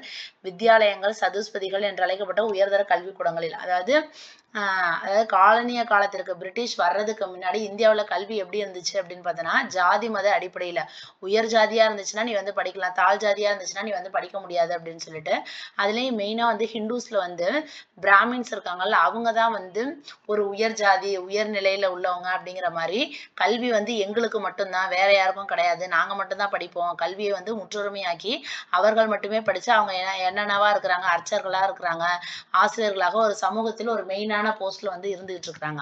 இப்ப வித்யாலயங்கள், சதுஸ்பதிகள் அப்படின்னம்னா என்னன்னா உயர்தர கல்விக்கூடங்கள். இதெல்லாம் வந்து ஒரு உயர்தர கல்வி படிக்கிறதுல ரொம்ப உயர்தர கல்விக்கூடங்கள் தான் எது? வித்யாலயங்கள், சதுஸ்பதிகள். அதுலதான் இந்த பிராமின்ஸ் வந்து கல்வி பயின்று இருக்காங்க. புனிதமான மொழி என கருதப்பட்ட சமஸ்கிருத மொழி வழியில் அப்பெல்லாம் வந்து பிரிட்டிஷ் வர்றதுக்கு முன்னாடி எந்த லாங்குவேஜ்ல தான் அவங்க எஜுகேஷன் கத்துக்கிட்டாங்க? சான்ஸ்கிரிட்ல. தொழில்நுட்ப அறிவானது குறிப்பாக கட்டடக்கலை, உலோகவியல் சார்ந்த அறிவுத்திறனானது பரம்பரையாக ஒரு சந்ததியிடமிருந்து மற்றொன்றுக்கு கைமாற்றம் செய்யப்பட்டது. இந்த முறை புதிய முயற்சிகளுக்கு தடையா இருந்தது. இந்த முறையிலிருந்து மற்றொரு குறைபாடு பெண்களும் ஒடுக்கப்பட்டவரும் ஏனைய ஏழை மக்களும் கல்வியறிவு பெறுவதிலிருந்து. அப்ப பிராமின்ஸ் மட்டும்தான் வந்து கல்வி கற்றிருக்காங்க. யாரெல்லாம் கல்வி கற்கல? பெண்கள், ஒடுக்கப்பட்டோர், ஏனைய ஏழை மக்கள், இவங்களுக்கெல்லாம் வந்து கல்வி கற்கிறதுல இருந்து என்ன ஆகுது? தடை விதிச்சிருக்காங்க. இதெல்லாம் எப்ப? பிரிட்டிஷ் வர்றதுக்கு முன்னாடி. கல்வி கற்பதில் மனப்பாட முறைக்கு முக்கியத்துவம் தந்திருக்காங்க. புதிய முயற்சிகளுக்கு மற்றும் ஒரு தடை, அதாவது படிக்கணும்னா புரிஞ்சு படிக்கணும்னு கிடையாது. மனப்பாடம் பண்றது தான் மெயினா இருந்திருக்குது. இப்ப காலனி அரசின் பங்களிப்பு, இப்ப பிரிட்டிஷ் வந்ததுக்கு அப்புறமேலு என்ன பங்களிப்பு பண்ணியிருக்காங்க அப்படின்னு பார்த்தோம்னா, மெக்காலே கல்வி முறை. அப்ப பிரிட்டிஷ் வந்ததுக்கு அப்புறம் கல்வி முறை, இந்த மாதிரி டைட்டில் மட்டும் படிச்சாலே நமக்கு எக்ஸாம் பாயிண்ட் ஆஃப் வியூல ஏதாச்சும் ஹெல்ப் பண்ணும். அப்ப பிரிட்டிஷ் வந்ததுக்கு அப்புறம் எந்த கல்வி முறையை ஃபாலோ பண்ணியிருக்காங்க? மெக்காலே கல்வி முறை. இந்தியர்களை கல்வி கற்றவர்களாகவும் வலிமை பெற்றவர்களாக மாற்ற வேண்டும் என்பதை காட்டிலும் வேறு சில காரணங்களுக்காகவும் காலனி அரசு இந்தியாவில் நவீன கல்வியின் பரவலுக்கு உதவிகள் செய்தது. ஆனா பிரிட்டிஷ் வந்து இந்தியாவில் நவீன கல்வியை இன்ட்ரோடியூஸ் பண்ணதுக்கு இவங்க எல்லாம் வந்து நல்லா படிக்கணும், அறிவு வளரணும் அப்படிங்கிற ஒரு நல்ல எண்ணத்துக்காக அவங்க பண்ணல. அவங்க வந்து எஜுகேஷன் கொண்டு வந்ததுக்கு வேற விதமான காரணங்கள் இருக்குது. ஓகேங்களா? இந்தியா போன்ற ஒரு பெரிய காலனி நாட்டை ஆள்வதற்கு ஆங்கிலேயருக்கு தங்களிடம் பணி செய்ய பெரும் எண்ணிக்கையிலான கல்வி கற்ற எதுக்காக அப்படின்னு பார்த்தோம்னா, இந்தியா வந்து ஒரு பெரிய நாடு. இந்த காலனி நாட்டை ஆளணும் அப்படின்னம்னா, ஆங்கிலேயருக்கு வந்து ஒரு பெரிய நாட்டை ஆளணும் அப்படின்னம்னா அதுக்கான ஒர்க் பண்றதுக்கான எம்ப்ளாயிஸும் வந்து நிறைய பேர் தேவைப்படும். அவங்க எல்லாம் படிச்ச ஆளுங்களா வேணும். அதனால பிரிட்டிஷ் என்ன பண்ணுது, அதனாலதான் வந்து இந்த எஜுகேஷன் சிஸ்டமே கொண்டு வந்திருக்கிறாங்க. தேவைப்படும் அளவிற்கு பெருவாரியான படித்த நபர்களை இங்கிலாந்துல இருந்து அழைத்து வருவது. அப்ப இவங்க வந்து இங்கிலாந்துல அவங்களுக்கு படிச்ச ஆளுங்க இருப்பாங்க. அதனால இந்தியா போன்ற பெரிய நாட்டை ஆள்றதுக்காக நிறைய பேர்த்த இங்கிலாந்துல இருந்து கொண்டு வர்றது ஒரு சாத்தியம் இல்லாததா இருந்துச்சு. அப்ப இங்க உள்ளவங்களுக்கே நம்ம எஜுகேஷன் கொடுத்துட்டோம்னா இங்க உள்ளவங்களே நல்லா படிச்சிருவாங்க. அப்படியே நம்ம வேலைக்கு ஆள் எடுத்துக்கலாம் பாருங்க. அந்த நோக்கத்துல தான் இவங்க வந்து கல்வி முறையை கொண்டு வந்திருக்காங்க. இந்நோக்கத்தில் தான் 1835 இந்திய கவுன்சில் ஆங்கில கல்வி சட்டம். அப்ப இந்திய கவுன்சில் ஆங்கில கல்வி சட்டத்தை எப்ப இன்ட்ரோடியூஸ் பண்றாங்க? 1835 இந்திய கவுன்சில் என்ன பண்ணிருக்காங்க? ஆங்கில கல்வி சட்டத்தை ஏற்றிருக்காங்க. அப்ப ஆங்கில கல்வி சட்டத்தை எப்ப ஏற்றிருக்காங்க? 1835 இந்தியாவில் அறிமுகம் செய்ய வேண்டிய ஆங்கில கல்வி முறையை, அப்ப இந்தியாவில் வந்து ஒரு ஆங்கில கல்வி முறையை வடிவமைத்தவர் யாருன்னு பார்த்தீங்கன்னா டிபி மெக்காலே. இதுதான் நம்ம ஃபர்ஸ்டே பார்த்தோம். அப்ப அதனாலதான் அது வந்து மெக்காலே கல்வி முறை அப்படின்னு சொல்றாங்க. இதன் விளைவாக காலனிய நிர்வாகம் ஆங்கில நவீன கல்வியை வழங்கும் பள்ளிகளையும் கல்லூரிகளையும் பல்கலைக்கழகங்களையும் இந்தியாவிலும். அப்ப இந்த டிபி மெக்காலே வந்து இங்கிலீஷை வந்து இன்ட்ரோடியூஸ் பண்ணியிருக்காங்க. இதன் மூலம் காலனிய நிர்வாகம் என்ன பண்ணியிருக்காங்க? அந்த இங்கிலீஷ் சொல்லித்தர மாதிரியான ஸ்கூலு, காலேஜ், யூனிவர்சிட்டி இது எல்லாத்தையும் இந்தியாவில் ஸ்டார்ட் பண்ணியிருக்காங்க.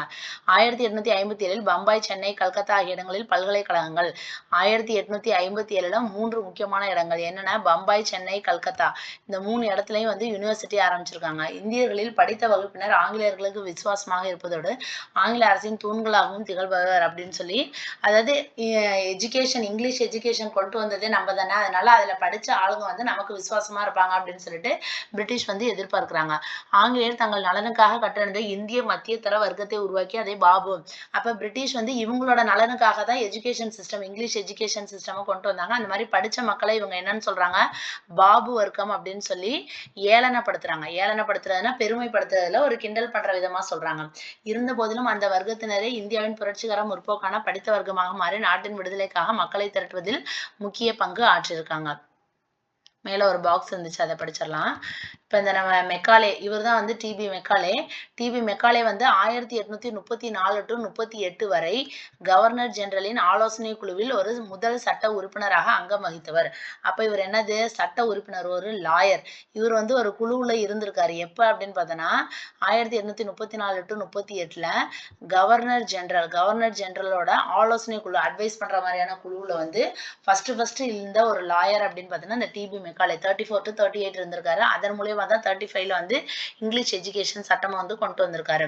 மெக்காலே இந்தியாவிற்கு வருவதற்கு முன்பாகவே 1800, இப்ப மெக்காலே வந்து பிரிட்டிஷ் வர்றதுக்கு, அதாவது இந்தியாவுக்கு வர்றதுக்கு முன்னாடியே இந்தியாவில் என்ன பண்ணிருக்காங்க? 1823 பொது கல்வி அப்படிங்கிறதுக்கான ஒரு பொது குழுவை வந்து உருவாக்கியிருக்காங்க. மெக்காலே கல்வி முறைன்னு சொல்லிட்டு இங்கிலீஷை கொண்டு வந்தாங்க. அவர் வர்றதுக்கு முன்னாடியே ஒரு பொது கல்வி முறை வந்து 1823 கொண்டு வந்திருக்காங்க. கல்வி தொடர்பாகவும் எந்த மொழியில் கல்வி கற்பிக்கப்பட வேண்டும் என்பது குறித்தும் கிழக்கிந்திய கம்பெனிக்கு வழிகாட்டுவது இந்த குழுவின் பொறுப்பு. அந்த பொது கல்விக்கான பொதுக்குழு இருக்குல்ல, அதோட வேலை என்னன்னு பார்த்தோன்னா எந்த மொழியில வந்து எஜுகேஷனை சொல்லி கொடுக்கணும், கல்வி தொடர்பா அந்த மாதிரி எஜுகேஷன் சம்பந்தமா என்னென்ன இது இருக்கோ அது எல்லாத்தையும் கொண்டு வர்றது அந்த பொது கல்விக்கான பொதுக்குழு. இந்த அமைப்பு பின்னர் 2 குழுக்களாக, அந்த அமைப்பு வந்து 2 குழுவா பிரிஞ்சிருந்திருக்குது. ஒண்ணு வந்து கீழ் திசை குழு, இன்னொன்னு வந்து மேல் திசை குழு அப்படின்னு சொல்லுவாங்க. கீழ் திசை குழுவுல என்ன பண்ணுவாங்கன்னா எஜுகேஷன் வந்து பிராந்திய மொழிகளில கற்பிக்கப்படணும். அதாவது அந்தந்த ஏரியாவுக்கு தகுந்த மாதிரி அவங்களோட லோக்கல் லாங்குவேஜ்ல சொல்லித்தரதான் வந்து கீழ் திசை குழு. அதே மாதிரி ஆங்கில மரபு குழுன்னு ஒரு குழு, 2 குழுவா பிரிஞ்சுல, ஒண்ணு கீழ் திசை குழு, இன்னொன்னு வந்து ஆங்கில மரபு குழு. இதுல வந்து என்ன சொல்றாங்கன்னா மேலை கல்வி வந்து இங்கிலீஷ் லாங்குவேஜ்ல கத்துக் கொடுக்கணும் அப்படிங்கிற மாதிரி கருத்தை வந்து சொல்லியிருக்காங்க. அப்ப மெக்காலே ஆனா மெக்காலே வர்றதுக்கு முன்னாடியே வந்து பொது கல்விக்கான பொதுக்குழு வந்து 2ஆ பிரிஞ்சிருக்குது. கீழ்திசை குழு, ஆங்கில மரபுக்குழு. கீழ்திசை குழுனா பிராந்திய லாங்குவேஜ், ஆங்கில மரபுக்குழு அப்படின்னு பார்த்தோன்னா ஆங்கில மொழியில. இப்போ மெக்காலே வந்து 1834 to 37ல சட்ட உறுப்பினரா வராரு. அவர் வந்ததுக்கு அப்புறமேலு ஆங்கில மரபுக்குழு இருக்குல்ல, அந்த கருத்துக்கு வந்து ஆதரவு தெரிவிக்கிறாரு. அதன் மூலம் 1835ல் அவர் வந்து என்ன பண்ணியிருக்காரு, ஒரு புக் எழுதியிருக்காரு. இந்திய கல்வி குறித்த குறிப்புகள் அப்படிங்கிற ஒரு குறிப்பை வந்து வெளியிடுறாரு. இந்த குறிப்புகள்ல வந்து ஆங்கில வழியில் மேற்கத்திய கல்வி கற்பிக்கப்படுவதற்கு ஆதரவாக, அப்ப அவர் எதை வந்து சப்போர்ட் பண்றாருன்னு பார்த்தோன்னா, அந்த இங்கிலீஷ் வழியில வந்து சொல்லி தருவாங்கல்ல, அந்த இதுக்கு தான் இவர் வந்து ஆதரவு தெரிவிக்கிறாரு. ரத்தத்திலும் நிறத்திலும் இந்தியராகவும் விருப்பத்தில் கருத்தில் ஒழுக்க நெறிகளில் அறிவில் ஆங்கிலேயராய் இருக்கும் ஒரு மக்கள் பிரிவினரை இந்தியாவிற்குள்ளாரே உருவாக்க அவர் விரும்பியதை அவர் ஆங்கில மரபுக்குழுவை ஆதரித்ததன் காரணம். அப்ப இது கூட கேட்பாங்க. அப்ப இவர் வந்து பிரிட்டிஷ் மரபுக்குழுவை ஆதரித்ததற்கான காரணம், மெக்காலே எதுக்காக இதை சப்போர்ட் பண்ணாருன்னு பார்த்தோன்னா, அதாவது இந்தியர் வந்து அவங்களோட ரத்தத்திலையும் சரி நிறத்திலும் சரி இந்தியராகவும் இந்தியரா இருக்கிறாங்க. ஆனா அவங்களோட விருப்பம், அவங்களோட கருத்து, ஒழுக்க நெறி, அறிவு இதுலலாம் யார மாதிரி இருக்கணும், பிரிட்டிஷார் மாதிரி இருக்கணும். அதனாலதான் பிரிட்டிஷாரோட கல்வி முறையை கொடுத்தோம் அப்படின்னம்னா அவங்க வந்து அவங்களோட ரத்தம் நிறம் மட்டும்தான் இந்தியரா இருக்கும்.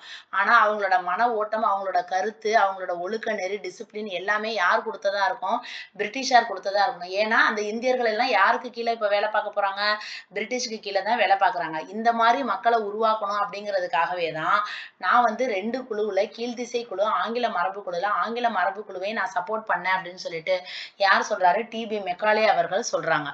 புரியுதுங்களா?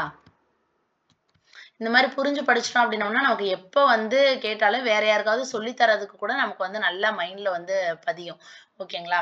இப்போ இது வந்து படிக்கிறப்ப இந்த லெசன் படிக்கிறப்ப ரொம்ப பெருசா இருக்கிற மாதிரி தான் இருக்கும். படிச்சுட்டு நான் வந்து என்னோட நோட்ஸ் வந்து எடுத்திருக்கேன். ஒரே பேஜ்ல எழுதியிருப்பேன். அதை மட்டும் நம்ம படிச்சா கூட நமக்கு வந்து ஈஸியா புரியும்.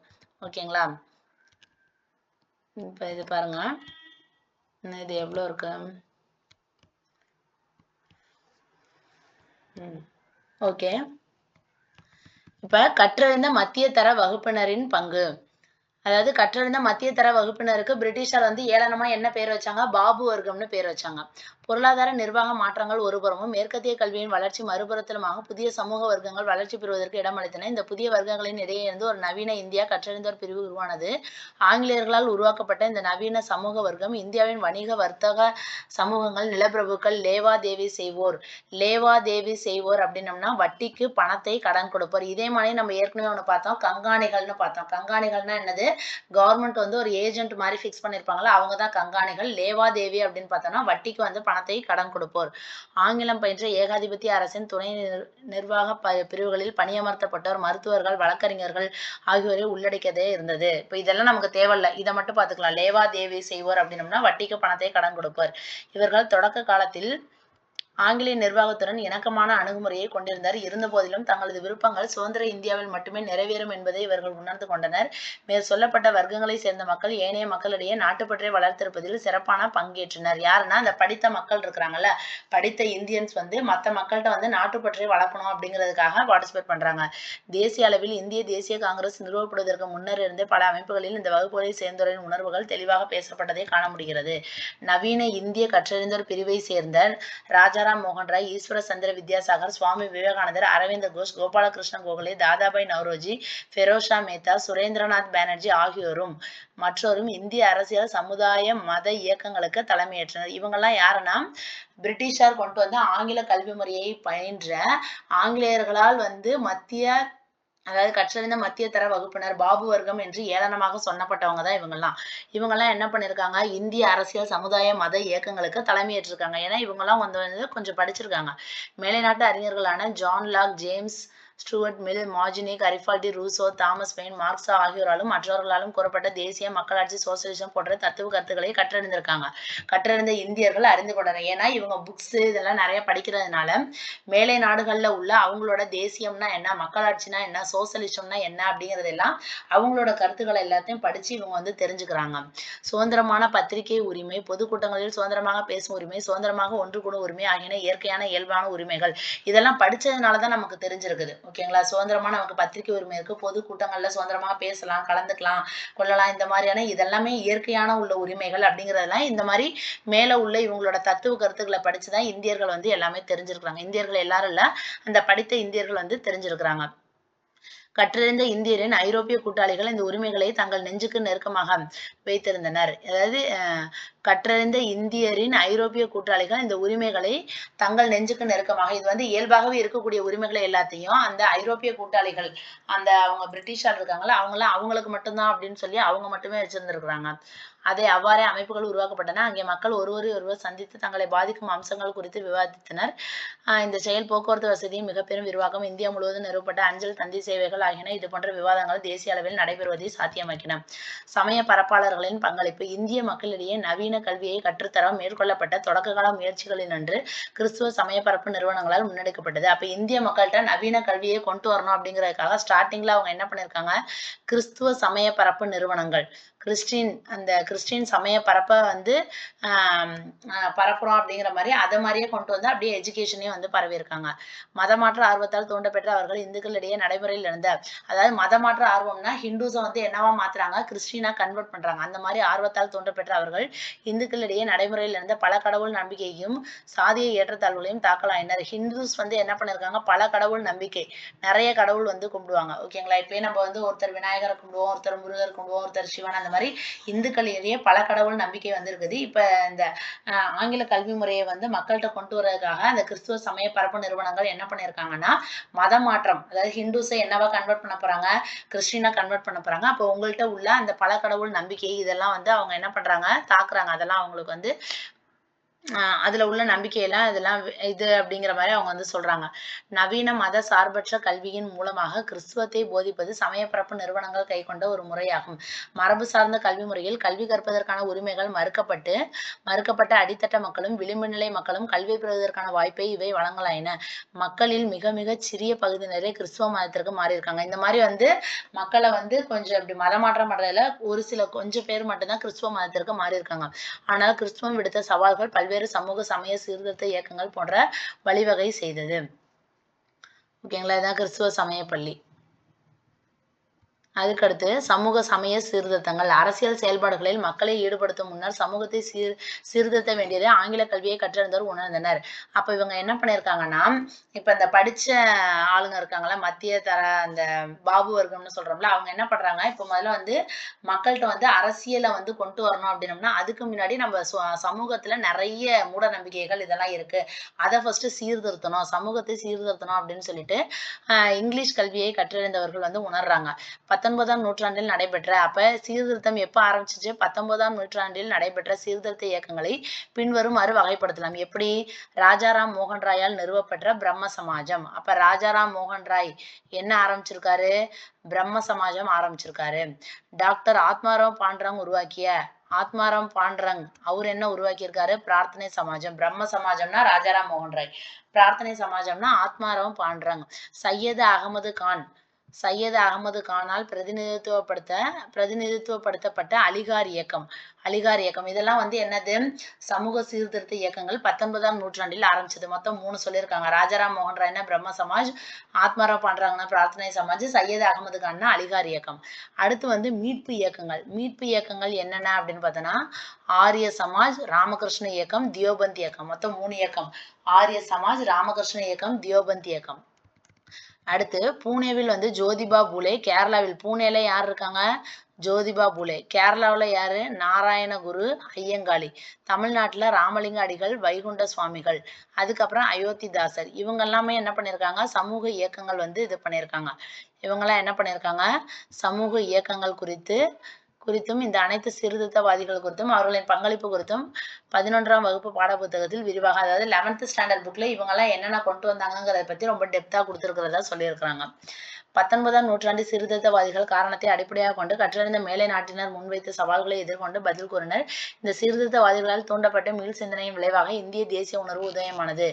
1828ல் ராஜாராம் மோகன் ராய் என்ன பண்ணியிருக்காரு, ராஜாராம் மோகன் ராய் ராஜாராம் மோகன் ராய் வந்து பிரம்ம சமாஜம்னு படிச்சோம். அது எந்த வருஷம், 1828 68. அதனை தொடர்ந்து ஏனைய சமூக பண்பாட்டு அமைப்புகளான அப்ப ஃபர்ஸ்ட் பிரம்ம சமாஜ் தான் வந்துச்சு. அதுக்கப்புறம் வந்து பிரார்த்தனை சமாஜம். பிரார்த்தனை சமாஜம் யார் ஆரம்பிச்சா? ஆத்மாராம் பண்றாங்க. அது எப்ப ஆரம்பிச்சிருக்காங்க? 1867. அதுக்கப்புறம் வந்து மீட்பு இயக்கங்கள். இப்ப இதெல்லாம் வந்து சீர்திருத்த இயக்கம். அடுத்து மீட்பு இயக்கம்ல ஆரிய சமாஜ். அது எப்ப ஆரம்பிச்சிருக்காங்க? 1875. இப்ப ராஜாராம் மோகன் ராயின் முன்முயற்சி கேசவ் சந்திர சென், ஈஸ்வர சந்திர வித்யாசாகர் போன்ற சீர்திருத்தவாதிகளால் தொடரப்பட்டன. அப்ப ராஜாராம் மோகன் ராய் அவருக்கு அப்புறமேலு அதுக்கு அடுத்துலாம் அவங்களோட கருத்துக்களை யார் யார் பரப்பியிருக்காங்க? கேசவ் சந்திர சென், ஈஸ்வர சந்திர வித்யாசாகர் இவங்கெல்லாம் பரப்பியிருக்காங்க. சதி ஒழிப்பு, குழந்தை திருமண ஒழிப்பு, விதவை மறுமணம் ஆகியவைகளின் மீது இந்த சீர்திருத்தவாதிகள் அதிக அக்கறை வந்து செலுத்தியிருக்காங்க. இவங்க வந்து எதெல்லாம் சீர்திருத்தம் பண்ணணும்னு நினைக்கிறாங்க? சதியை ஒழிக்கணும், குழந்தை திருமணம் ஒழிக்கணும், விதவை மறுமணம் இதெல்லாம் வந்து கொண்டு வரணும் அப்படிங்கிறதுல ரொம்ப அக்கறை செலுத்தியிருக்காங்க. இஸ்லாமியரிடையே அலிகார் இயக்கம் இதே பணியை இவங்க வந்து ஹிந்துஸ்ட பண்ற மாதிரியே முஸ்லீம்கிட்ட வந்து எந்த இயக்கம் பண்ணுது அப்படின்னு பார்த்தீங்கன்னா அலிகார் இயக்கம். காலப்போக்கில் அரசியல் தன்மை கொண்ட அமைப்புகளும் கழகங்களும் பிரிட்டிஷ் இந்தியாவின் பல பகுதிகளில் தோன்றி மக்களின் குறைகளை பற்றி பேச தொடங்கினா. ஃபர்ஸ்ட் வந்து சொசைட்டியை திருத்துறாங்க, அதுக்கப்புறம் தான் வந்து பாலிடிக்ஸ் பத்தி பேச ஆரம்பிக்கிறாங்க. ஓகேங்களா? இந்த லெசன்ல இப்போ 1.3 வரைக்கும் படிச்சிருக்கோம். இன்னும் 1.4 இன்னும் இருக்குது.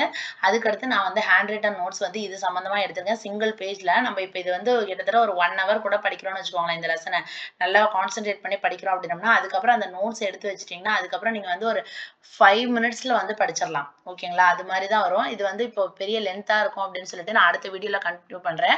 உங்களுக்கு அடுத்த வீடியோ பார்த்தீங்கன்னா உங்களுக்கு தெரியும் என்ன மீதி உள்ளதை ரிமைனிங் முடிச்சுட்டு நான் அந்த நோட்ஸையும் உங்களுக்கு வந்து காமிக்கிறேன். ஓகே ஃப்ரெண்ட்ஸ், இந்த வீடியோ கண்டிப்பா உங்களுக்கு வந்து பயனுள்ள வகையில இருக்கும்னு நினைக்கிறேன். நீங்க டிஎன்பிஎஸ்சி படிக்கிறீங்க அப்படின்னா நம்ம எல்லாரும் சேர்ந்து படிக்கலாம். நான் இந்த மாதிரி வந்து சொல்லி கொடுத்து படிக்கிறப்ப நிறைய எனக்கு வந்து நல்லா மைண்ட்ல பதிகிற மாதிரி இருக்கும். இதே மாதிரி உங்களுக்கும் மற்றவங்களுக்கு சொல்லி கொடுத்தோம்னா நல்லா மைண்ட்ல பதியும்னா நீங்க இந்த மாதிரி குரூப் ஸ்டடி பண்ணுங்க, எல்லாத்தோடய சேர்ந்து படிங்க. இப்போ நான் வந்து யூடியூப் இந்த பிளாட்ஃபார்ம் மூலியமா நான் அவங்க கூட வந்து இன்ட்ராக்ட் பண்ற மாதிரி இருக்குது, நான் அவங்களுக்கு சொல்லி தர மாதிரி இருக்குது. எனக்கு வந்து டீச்சிங் வந்து ரொம்ப பிடிக்கும், அதனால நான் இதை வந்து பண்றேன். நானும் அப்படியே சேர்ந்து படிச்ச மாதிரி இருக்கும், நீங்களும் அப்படியே படிச்சு நம்ம எல்லாரும் சேர்ந்து படிக்கலாம். அடுத்த கம்மிங் 2026ல வர டிஎன்பிஎஸ்சி எக்ஸாம்ஸ் எல்லாத்துலயுமே நம்ம வந்து பாஸ் பண்ணணும் அப்படிங்கிறது தான் என்னோட கோலா இருக்குது. அதுக்கு நம்ம இப்பையில இருந்து வந்து கொஞ்சம் கொஞ்சமா ஸ்ட்ராங்கா படிக்கலாம். ரொம்ப ஸ்லோவா ரொம்ப நேரம் படிச்சாலும் சரி, ஆனா நல்லா ஸ்ட்ராங்கா மைண்ட்ல பதியணும், நல்ல மைண்ட்ல இருக்கிற மாதிரி இருக்கணும். அதுக்காக தான் நான் இவ்வளவு ஸ்லோவா கொண்டு போறது. ஓகே ஃப்ரெண்ட்ஸ், அடுத்த வீடியோல பார்க்கலாம். இந்த லெசனோட கண்டினியூவேஷன் வந்து அடுத்த வீடியோல பார்க்கலாம். பை.